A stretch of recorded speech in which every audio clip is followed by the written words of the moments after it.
Tom first saw the Mirror Man on a Tuesday morning while brushing his teeth. He was staring at his own reflection when suddenly, the reflection blinked at a different time than he did. Tom froze, toothbrush halfway to his mouth. His reflection continued moving normally now, perfectly synchronized. He must have imagined it, but the next morning, it happened again. This time, his reflection smiled slightly gust.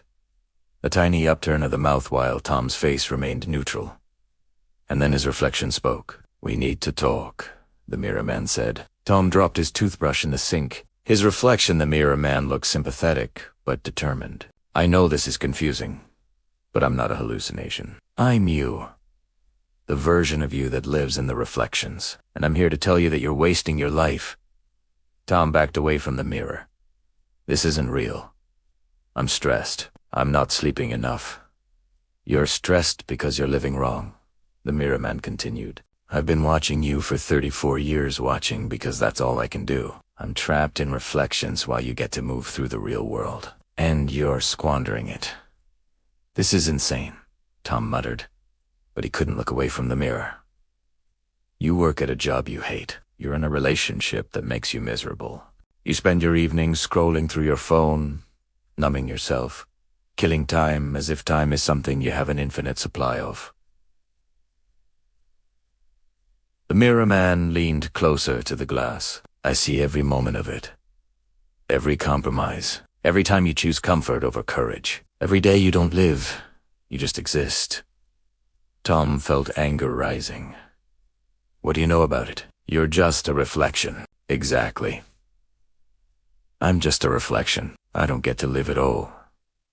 I watch you waste the gift I'll never have, and it's torture." The Mirror Man's expression was earnest now, almost pleading. "Tom, you get one life. One. And you're spending it like a man waiting for the real thing to start. Newsflash. This is it. This is the real thing. Right now." Tom grabbed a towel and threw it over the mirror. He left for work, shaken, trying to convince himself it was a stress-induced hallucination. But at the office, the Mirror Man appeared in his computer screen when it went dark, in the glass of the break room door, in every reflective surface, always with the same disappointed expression. "Still here," the Mirror Man said from the black screen of Tom's phone. "Still watching you waste hours in meetings that don't matter, working on projects you don't care about, for a company that would replace you in a week. I need the money," Tom hissed, glancing around to make sure no one heard him talking to his phone. "Do you? Or do you need the illusion of security? The excuse not to try for what you actually want? And what do I actually want?" Tom challenged. The Mirror Man smiled sadly. "You know, you've always known. You want to write. You want to travel.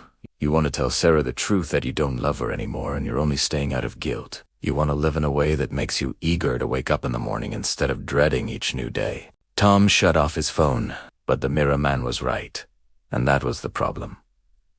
Everything he'd said was true. Tom had been sleepwalking through life for years, making safe choices, avoiding risks, telling himself someday while someday never came. That evening, Tom confronted the bathroom mirror directly. "What do you want from me?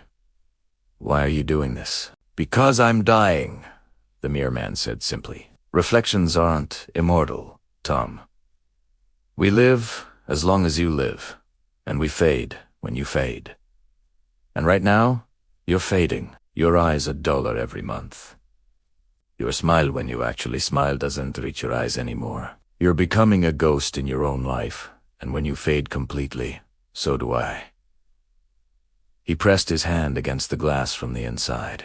"I'm desperate. Because when you finally wake up at 50 or 60 and realize you wasted your one precious life, it'll be too late, and I'll have spent my entire existence watching you waste what I can never have. We're connected, Tom.